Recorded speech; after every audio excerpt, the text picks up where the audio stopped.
Hello po mga kababayan, kamusta po kayong lahat? And once again, welcome back to another episode of Simply Talkies Vlog. At bago po tayo magsimula ng ating topic for today, for opinion and reaction, muli magpapasalamat po tayo sa ating mga channel members. 10 na po sila, mabibilang na sila sa aking 10 daliri, kasama na po sila. At maraming salamat po ulit sa inyo sa walang sawang pagtitiwala at suporta sa ating munting channel. Ganon din po, salamat sa lahat po ng ating mga subscribers, followers sa Facebook page na Simply Talkies Vlog. No? Or Talkies ni Pidol. Nakalimutan ko na po kasi yung FB page ko, hindi ako ganong nag-FB. No? So okay, punta po tayo dito sa inyong mga favorite na mga political personality, no? Unang-una na dyan, nakita nyo siguro sa thumbnail, si VP Sara Duterte and current DepEd Secretary, yung minority bloc na nag-iisang babaeng mangaungaw, Senator Risa Hontiveros pala, sorry naman po ha, at yung isang sa ACT Teachers Party List, yung isa ring mangaungaw na si Franz Castro. Kasi po sila po yung mga major players sa ating mga bibigyan ng opinion at reaction. Base na rin po dito sa mga balita ng mga stream media. Okay, so unahin po natin itong sinabi ng Inquirer. This is way back September 4th nung Monday. No? Kasi kaya hindi ko kagad to binlog kasi nag-iipon pa po ako kung ano yung magiging reaction nung dalawang huling babaeng binanggit natin.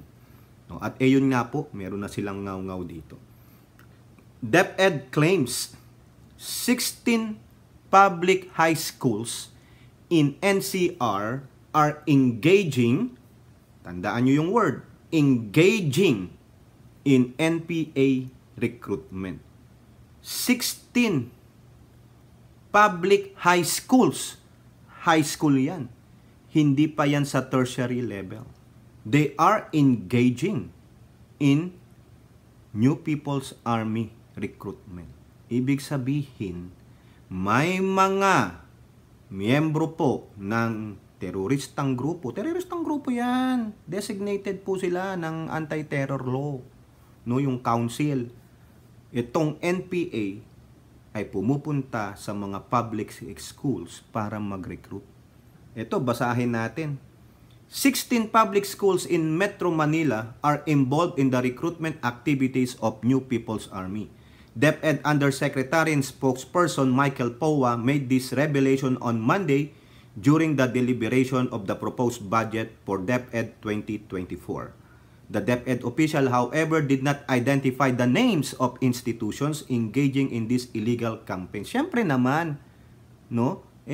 Pag nalaman namin yan, babatikusin yan eh. O, di kawawa naman yung eskwelahan, kawawa yung administration, kawawa yung mga estudyante, and yung mga staff and personnels nila doon. So, tama lang yan na protektahan natin for privacy reason.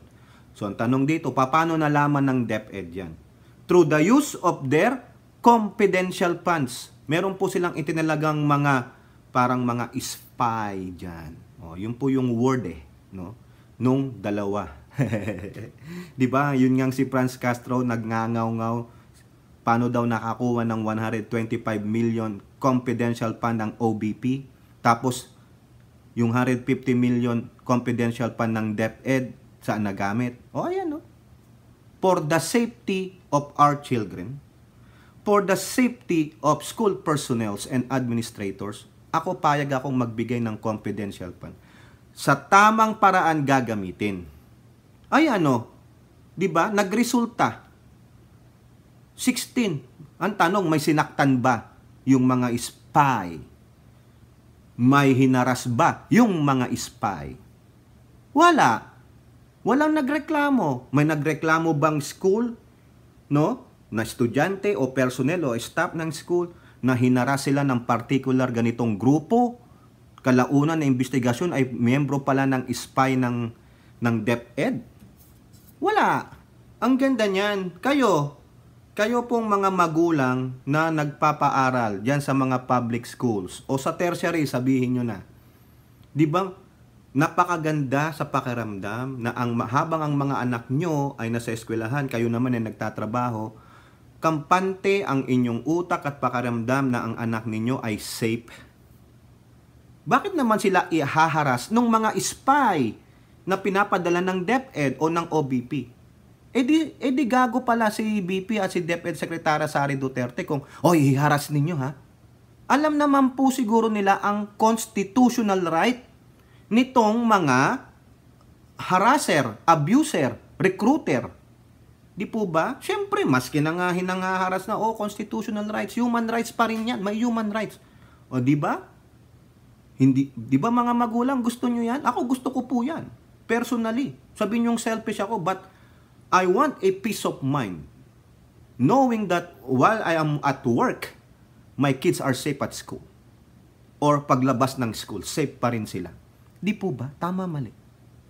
Malamang yan. Sa labas ng school, sinusundan yung mga bata, nakikipag-usap, nakikimingle sa grupo nila hanggang sa makwentuhan na, i-indoctrinate na yung bata, araw-araw, aabangan sila, kunwari, nandun sila sa tindahan, paglabas, yun yung prospect nila, kakausapin, makikijoin sa grupo, di po ba? Hanggang sa makapalagayang loob na ng estudyante yung recruiter ng teroristang grupo. Not knowing the kids are so gullible, no? Madaling mapaniwalang mga bata kasi they are so vulnerable. Mga bata pa yan, high schoolers, naku, mapupusok ang mga yan, sa totoo lang. No, kami ganun din nung kabataan namin, nung high school, lalo na nung elementarya. Laging nakikipagsuntukan. Kasi ayaw magpabuli, may bully, suntukan. Pero lumaki naman po kaming mga magagalang at marirespeto. Di po ba? Mr. Poa gave the information to justify why the department is requesting 150 million confidential funds. Quote, the threat nowadays, whether it be recruitment or drug-related activities, are quite alarming in our school. So, ayun po, yung nakuha ni pinapaliwanag ni Undersecretary and Spokesperson Michael Poa. That's why we requested for the confidential funds so that we can help in prevention and of course, in coordination with law enforcement agencies when it comes to the response to such things. In fact, we have information that 16 public high schools just within Metro Manila are involved in New People's Army recruitment activities. Nakakabulol po. Without naming the schools, POA proceeded to talk about the alleged target age bracket of NPAs in employing students. According to DepEd official, 12% of the rebels who surrendered from 2016 to 2022 were minors aged 12 to 17 years old. Oh my gosh, high schoolers nga. POA also said over 5,000 minors were discovered to have been involved in drug-related activities from July 22 to July 23, 1-year period yan. Of this number, 871 minors were rescued. O kita mo, nakita nyo na mga kababayan. O ang sabi naman ni BP, maski na wala kaming confidential fund for 2024, we can move. Pero mas maganda kung meron, mas mabilis. Kasi may pangpondo sila eh. Di po ba? Alam palang gamitin niya pa yung pondo ng DepEd sa dami ng eskwelahan, sa dami ng estudyante at pangangailangan ng bawat eskwelahan, kukulang yan. Kaya nga di ba number 1 sa budget ang DepEd? Because we want to invest in our kids. We want to invest in their learning. Pero ang nangyayari, naging magkaroon ng moral decay ang mga bata dahil pinabayaan ng mga previous administration. Kuha lang ng kuha ng pondo pero they don't do anything about it. Nagre-reklamo nga tayo sa reading comprehension, reading literacy. Bagsak na bagsak tayo. In comparison to other countries, may mga survey, mga results, nasaan tayo? Nung unang mga panahon, no? Tayo ang nasa top 10. Ngayon, tayo ang nasa bottom 10. Ganon. Kasi nga, ano nangyari? Pinabayaan nyo. The culture na, too much freedom. Too much freedom. Di po ba? Nung panahon namin, kami napapalo ng teacher. Napipingot dito, fall in line. According to height. Pag hindi, yun, matangkad sa amin. Loko yun eh. Kaso, barkada ko yung matangkad eh. Hindi ko naman maaway, kaso yung minsan binabatukan na lang namin. No? Pero mo, hindi pumila. Yung isang incident, lumabas ng room, nakita kaming nakapila, ipasaway. Tumakbo, sabi ni ma'am, ay. Sabi na lang namin, yari na naman tayo dito. Pila siya pinakamatangkad, kala niya makaka-get away siya. Lahat kaming nakapilang lalaki, piningot ni ma'am. Kung yung gagayahin ha, kayo kaya, hindi ba ganun? Oh, yung mga nakaka-relate ha, yung mga nasa edad ko na, malapit na po. There's a 0 after 5 sa yung edad. Makaka-relate kayo. Wala pa yung child abuse law. Hindi effective yan. Nasampal pa nga ako ng teacher ko. Oh, ganon. Napalo. Ganon, napingot kung saan saan. Yung teacher ko ng grade 2, yung yantok na, ang sakit mama. Eh, okay lang. Hindi naman nagagalit ang mga magulang namin because yung po, yung pamamaraan ng disiplina. Palo sa bahay, palo sa school. Pero, kami po lumaking, marespeto pa rin, magagalang. Kasi alam po namin. Hindi sa takot kami. But, yung nang nagbigay sa amin paano ka kumilos at gumalaw. That kumilos ka ng mali, may consequences. Pero sa panahon po ngayon, I don't know kung ano ang naging yung nangyari sa atin. Na-decay ang ating moral values. Even though may GMRC o whatever, pero hindi eh. Kasi may mga tao kasi na nakakita ng kabataan natin na gumagawa ng mali, ng hindi tama, tapos pag na-call out, sila pa ang galit. Ganun ang ginagawa ng bata. Di ba? Sabi natin ng bata madaling maka-adapt. Di ba? Inayan lang natin. Nakakaano po nakakahiya Kaya ito, humihingi ulit sila ng 150 million budget for 2024. Okay? Now, alis tayo dyan. Di ba? Hearing yan. Sa hearing, si Hontiveros, kala mo, babanatan si DepEd Secretary Sara. Wala din. Yung binabasa niya, scripted. Akala ko ba gigisahin ninyo? Kayo yata ang nag-isa. Parang tameme lang kayo. Nung natapos yung hearing, doon siya nagngangaw-ngaw. Dapat daw tagalin yung kompi ng DepEd, ilipat dito, ibigay dito sa National Defense. Really? Bakit nyo in-approve? Sa bagay, majority wins. Dalawa lang silang minority sa Senado. In-approve Nakita nung iba, sabi mo ka-alyado, pero they need it. They were satisfied with the report. No? Kung talagang para ka sa mga estudyante, para ka sa kapakanan nila, provide mo yan. Then let the other agency or the department of the government request their own confidential fund if they are allowed to, based on that circular number, that joint circular number with COA and other agencies. Kung allowed silang manghingi ng confidential intelligence fund, so be it. Kung papayagan, kung i-approve ninyo. Diba? Huwag nyong idama yung isang departamento na hate nyo lang, yung nandoong nakaupong secretary, gaganunin nyo na. O sino ang bastos? Sino ang gago? Di kayo. Di po ba? Ito, isa sa mga ningangaw-ngaw nga niya nung narinig niya, mga kababayan, na meron palang spy. Kaya nga may confidential fund. Nakakaasar naman ito. No? Ito po, dalawang balita ito. Unahin muna natin yung Philstar Global. Hontiveros to DepEd. Keep children out of state surveillance operations. Basahin ko muna yung balita bago ang reaction. Nag-reaction na ako Opinion. The Department of Education conduct of surveillance activities in schools should not inadvertently subject children to state spying and its possible abuses. Ayun ang sabi niya. The chairperson of the Senate Committee on Women, Children, Family Relations and Glenary stressed that DepEd should comply with international and local laws that entitle students to an environment of freedom and dignity. Tandaan nyo yan Freedom and dignity. I support the DepEd's goal of making our place of learning safe. Okay, very good, sabi niya. However, may kontra pala. Government efforts should not trample on the rights of our innocent and vulnerable students, teachers, parents, and school personnel, sabi ni Hontiveros. No? Yun yung kanyang reaction. Okay? The question is, sinusuportahan mo naman pala na yung maging safe ang learning spaces ng estudyante at mga teacher. Nakarinig ka na ba ng reklamo ng estudyante, ng teachers or administrator ng schools na hinaras ng mga spy ng DepEd? Bakit ka nagre-reklamo? Why? Na-violate ba ng spy ang environment of freedom and dignity nitong mga mag-aaral, yung kanilang space, yung mga teachers, administrators, and personnels and staffs ng schools? May nakita na ba kayong, nabalita na ba kayong nagreklamo na na-violate ang kanilang freedom and rights? Wala.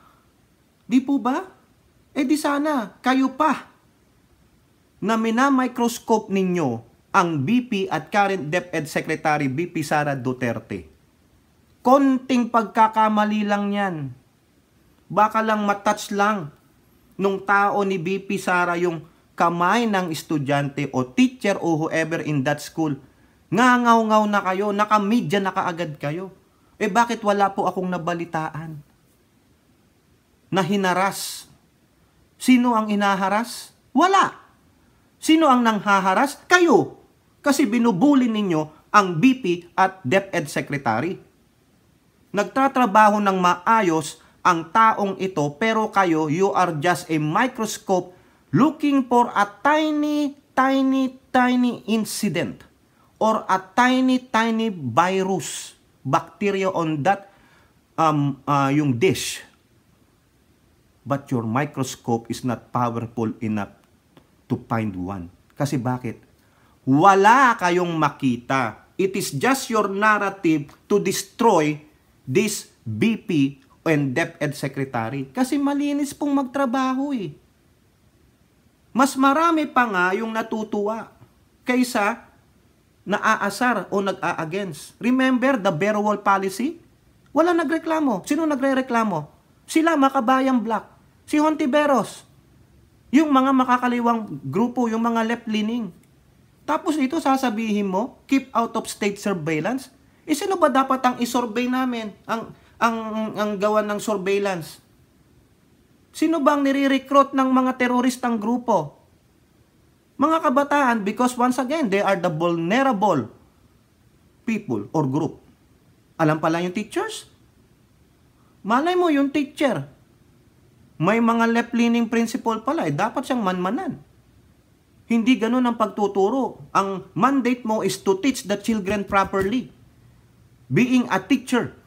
Hindi yung a teacher of propagating them to fight the government. Kunwari ka pang pa-support pero dadagdagan mo na, however, should not trample on the rights of our... When did they trample the rights of these innocent people o yung kids? We know they are innocent. Hayaan naman na. Wala namang nilagay na mandate dyan. Nilagay na law o guidelines or circular ang DepEd. Wala. Kayo lang. Kasi bakit? Takot na takot kayo. Kasi you have this left-leaning principle. Sa akin mga kababayan, ha? Sabihin nyo na, payag ako dito. I want my kids to be safe from these cockroaches. Sabi nga ni Dr. Lauren Badoy, mga ipis. Di po ba? Pasensya naman po dun sa mga anti-Sara. Kayo, ha? Gusto nyo ba yung mga anak nyo nalapitan dyan ng hindi nyo kilala at kausapin at laging ibarkada, kalaunan na wala na yung anak nyo, yung pala sumama na dun sa bundok at nakikibaka, nakikipaglaban sa gobyerno? Hindi ganon ang gusto natin sa mga anak natin. Gusto natin ang mga anak natin na malaya, pero malaya din sa pagre-recruit ng mga terorista. Malaya sila, mga bata sila.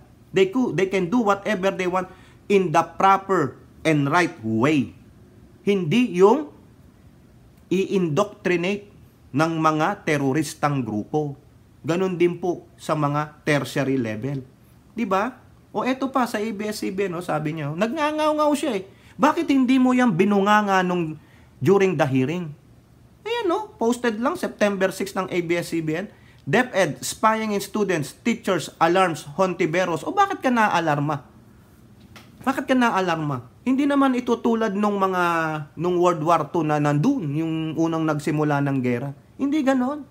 Right now, do you think DepEd doesn't know the human rights of these children and the teachers and other personnel and staffs in the school? Siyempre, gagalaw sila based on din doon sa karapatan ng mga taong ito. Hindi ito tulad nung unang panahon pa, nung 1935. Di ba? Nakakahiya ka naman. Kung meron illegal activity, syempre, i-report pa yan. Hindi naman kaagad-agad yan. Mamanmanan pa yan.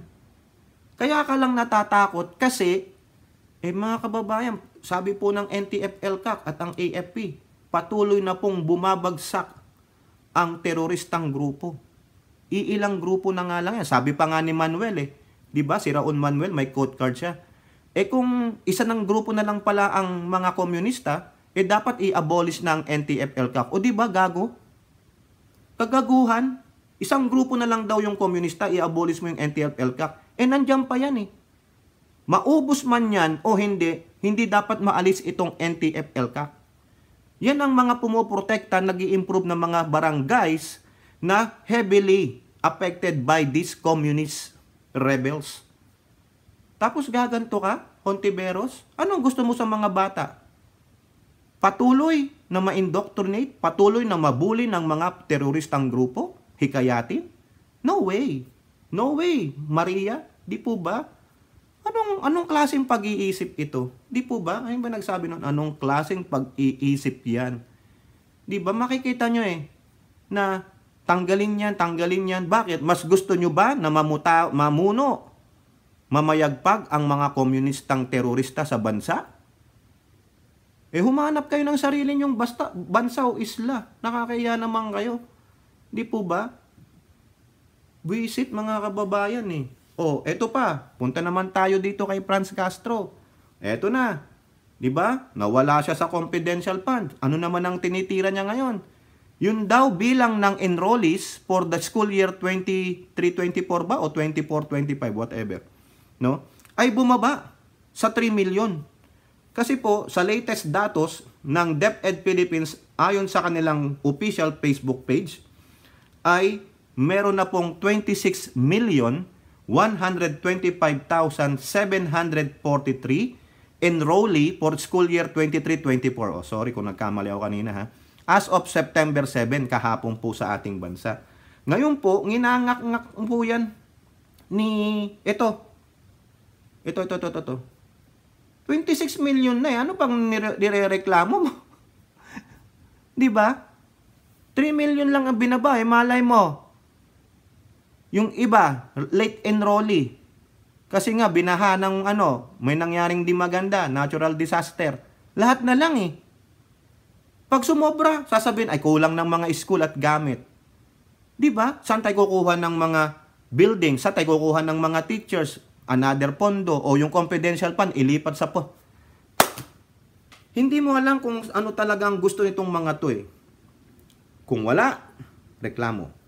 Kung meron, reklamo. Kung medya-medya, reklamo. Putik. Wala yatang alam sa buhay itong mga to, kundi minus negative.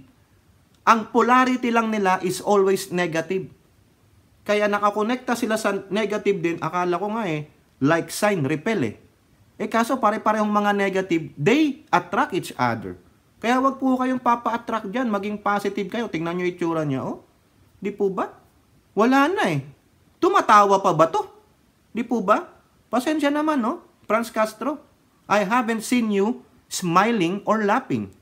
Ikinabahala niya, yan na naman po sila, na kulang daw bumaba ng 3 milyon ang enrollees ngayong school year. It is truly disheartening to see that instead of an increase in the number of students as we transition back to normalcy, we are witnessing a drastic drop of over 3 million enrollees. O bakit hindi mo tanungin ang dahilan? Bakit bumaba? Di po ba? Umaasa ka sa datos na every year tumataas daw ng 2%. Ngayon, ano ang mitigating circumstances? Ano ang dahilan? Puro ka lang bigay ng naratiba ng negatibo. Dapat ipaliwanag mo bakit bumaba. Dahil ikaw ang nag-a-accuse. Di po ba? O sasabihin niya pa dito, our children's future is at stake. How? How? Is 3 million more than 26 million? Ano nangyari sa 3 million? Give us the facts. What happened with the 3 million? And we cannot allow any child to be left behind. We call on the BP and DepEd Education to concentrate more on this problem rather than the O, tingnan nyo? Nakita nyo? Ginagamit po ito para sabihin na naman na rather than the surveillance of their perceived enemies. kita nyo, nilalayo yung issue. Tapos, oh, ang galing kumonekta, hayop talaga, no? Hindi ka nga makapagbigay kung ano ang reason bakit bumaba ng 3 million. Di po ba? Kayo mga kababayan, kung maniniwala kayo dito, very ano to, uy, bakit nga? Wala namang binigay na rason bakit bumaba. Kung kayo tanga-tanga at madaling maniniwala kayo kaagad. Sisisihin nyo kaagad ang DepEd. Kasalanan ba ng DepEd bakit hindi nag-enroll itong mga to? At ano ang dahilan? Di po ba? Malay nyo, bumaba na ang population ng Pilipinas. Yung iba, babies pa. Hindi pa pwedeng mag-enroll. Wala pa sa tamang edad para mag-enroll. Di ba? Ganon sanang ibinigay mong dato sa amin. What are the reason why this 3 million haven't been enrolled?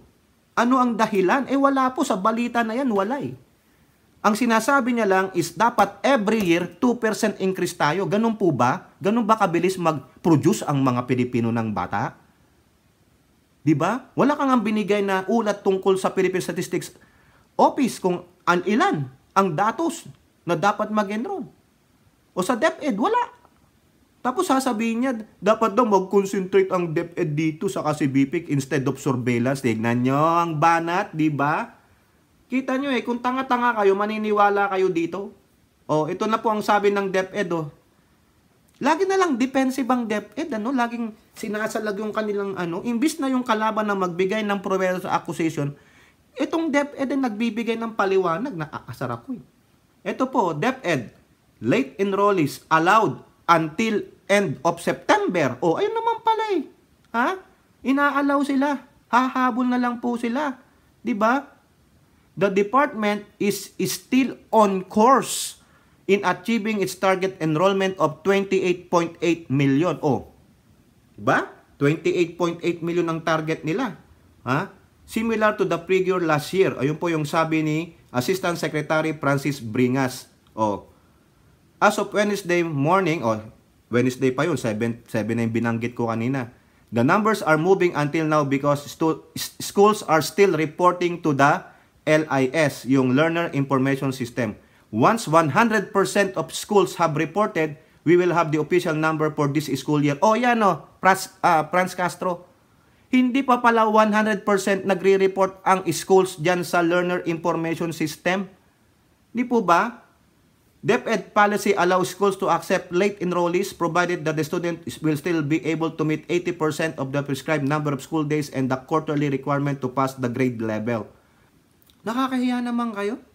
The alternative learning system will be the other alternative for them to continue if they are unable to continue formal schooling for some reason. Yan lang po ang binigay ni Bringas. Maganda Bringas. After September, ipaliwanag mo kay Castro bakit hindi umabot ng 28.8 million ang bilang ng mga estudyante sa public schools. Kakahiya. Ito pa po. DepEd to hire 5,000 non-teaching personnel to ease teachers' admin's workload. Okay, very good. Yung parang mga teacher assistant, sila po yung gagawa ng mga whatever na gustong ipagawa ng teacher o ng administrator sa kanila. Di po ba? Tama yan. Around 5,000 new non-teaching positions had been created under the DepEd to ease the administrative burden. Administrative burden of public school teachers. The DBM approved last week the creation of 5,000 non-teaching items consisting of 3,500 administrative officer, 2 positions, and 1,500 project development officer, 1 positions. These 2 entry-level positions will get a monthly salary of 20,000 o 27,000 pesos. Ayun po, 'di ba napakaganda, Basahin niyo na lang po yung ilalaman ng kabuuan ng balitang ito. At least may gagawin ang DepEd. Parang yung tulad dito. May mga assistant po yung mga teacher. It will help them, sa burden ng pagtuturo. At least makapokus sila sa lesson planning, pag-check ng papers, kung ano man yung gusto nilang ipagawa nila sa student aid nila o sa mga non-teaching personnel, malaking tulong. Di po ba? At least may budget. Binigyan ng budget ng DBM. Kayo po, mga kababayan, ano pong inyong masasabi dyan? Nararapat ba na ipagpatuloy ang confidential fund? ng DepEd para po sa safety ng ating mga mag-aaral at mga teachers at mga staff ng school? Or payag kayo kay Hontiveros? At yan namang si Franz Castro, ngaw-ngaw lang sa bilang ng estudyante. Wala naman siyang pinakitang datos. Di po ba? Comment down below and don't forget to like and share. Hope to see you on the next videos. Bye-bye. God bless.